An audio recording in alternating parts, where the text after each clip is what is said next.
to have an expedited trial. My Lord, I submit with due respect that the court order has been granted, and my Lord, it cannot be rescinded. Who says that? Who says that? It is my respectful submission, my Lord, and we are towards the end of the state case, now approaching the defense case, wherein we need Mr. Ntoli's full concentration towards his case, my Lord. I submit, my Lord, that at this stage the interference has got negative impact towards Mr. Ntoli's concentration in attending these criminal proceedings, my Lord. That's my respectful submission. So this is what I completely loved, is that Sholoro went ahead and gave her submissions, and then Nissi also added his submissions. And to be honest, I think they're my favorite because he used the law. He did not appeal to my Lord's humanity. He told my Lord what the law is. And on that note, it kind of pushed Judge Ratha into a corner of your move, and whatever you do next, just know we are watching you, and you will be judged very, very harshly because you are the court and you used your inherent power, which is in the Constitution, Section 173, and you used your power to regulate your own processes. And you know what? This is not the first time Nissi had told the judge to use his own processes.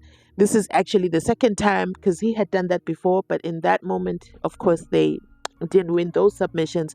But this time, my Lord heard Nissi loud and clear that you used your inherent powers to go ahead and ask that Fisokuhle Ntuli be transferred. And you made an order. You made an order for the smooth running of the trial. And keep in mind, he did this from the bar. Nobody knew that Mr. Khoza Mr. Khoza and his delegation are going to come through today. So nobody knew about that. So this is being done from the bar, and I think Nissi did a phenomenal job in pushing my Lord into a corner and forcing his hand about what to do next. So let's go ahead and listen to what Nissi says. His passion. Pay attention to his passion. And keep in mind, accused number 5, Fisokuhle Ntuli, is not Nissi Wemvula's client. His client is accused number 3 and accused number 1. So he could have also taken the Ngumalo route and just sat this one out. He could have done that too. But he is Nissi Wemvula, and he's very passionate about human rights. And I think that's one of his strengths. As you see, he got accused number 3 out of solitary confinement, and he got accused number 1 to show the court and the world at large, despite Maloi's heavy objections, to get the inspection in loco. Go to the scene of the crime, ground zero, and show us exactly what they did to him. Of course, the photographer forgot to take photos of Gininda, but remember to take pictures of the chicken and the gate and the guard room. Let's listen to Nissi. As I'm saying, my Lord, I can only make submission on what the law says. The law says that the court has got, in terms of Section 173 of the Constitution, it says the court has got an inherent power to regulate its own processes. Now, the court has made it very clear that for purposes of the smooth running of this trial, the court would invoke its inherent jurisdiction and make an order that specifically for the smooth running of this trial, because there's been some delays, and in fact, I do agree with the court that the number of delays which have happened here are simply for wanton reasons. There's no specific reason that has been stated before court as to a genuine reason why there's been such a delay. Since Monday, the court has almost been starting at 11 o'clock because other accused are not here, but there's no specific reason. We only heard yesterday when this issue was ventilated in court that part of the delays is because these accused person are being treated in a way that they are not supposed to be treated with. So they're basically venting out their frustration by saying, you know what, this is too much. I cannot be expected to go to court and concentrate and at the same time be subjected to such an inhuman and such an undignified way where I am kept here at Koshimampur.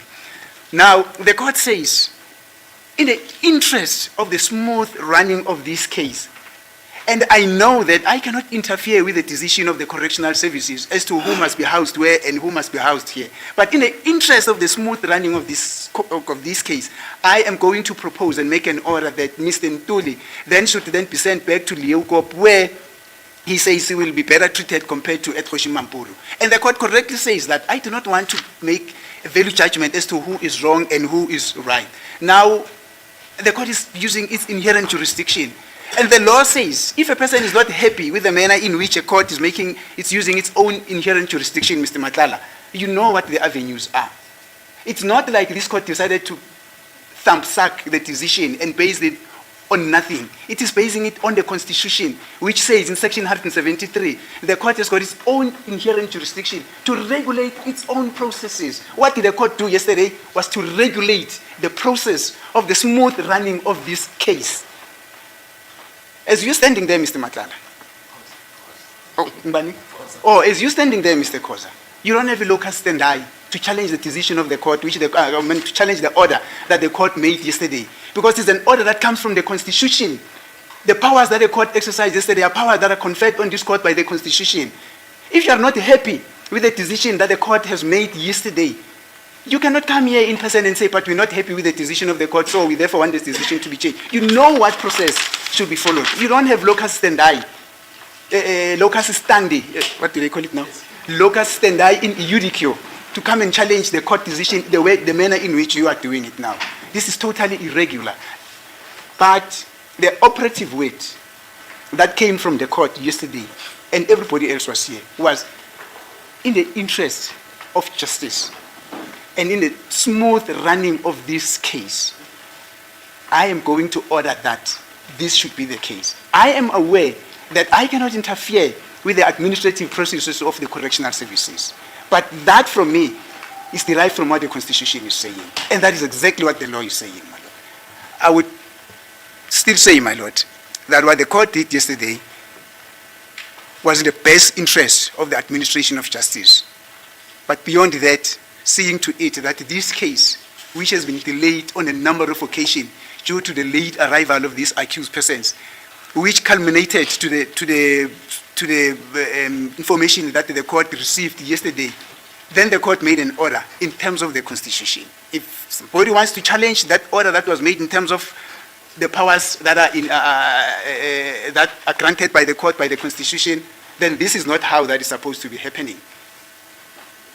I think Mr. Khoza knows better that this is not how things are done. And I personally refuse to go and entertain this very same aspect in the judge's chambers. Because if a person is not happy with the judge's order, they cannot simply say, no, we want to walk into the judge's chambers and go and tell the judge that you are not happy with this decision. That is not how things are done. There's a specific procedure that is followed. If you're not happy with what the court did yesterday in terms of the powers that are conferred on the court by the Constitution, you can either bring a review, you can either bring an appeal. And I can state it for fact that if that were to be the case, I'm going to make an application that I also be regarded as a friend of the court in that regard. Thank you. So Nissi has drawn the sand, has drawn a line in the sand to say Puma Silwe, okay? Puma Silwe. Hands off of accused number 5. He's not going anywhere. Actually, he's not going back to Khoza Mampuru, okay? Mr. Khoza And Delegation, it is what it is. You're just going to have to live with it. But the question still remains. Why does Mr. Khoza desperately want accused number 5 back at Khoza Mampuru? Is it for his numbers? Is it to break him? Is it to further torturization him? Is it to further plant additional phones? What is the additional reason? What was the reason? What is the reason he's so desperate to keep him? Let me know your thoughts in the comment section down below.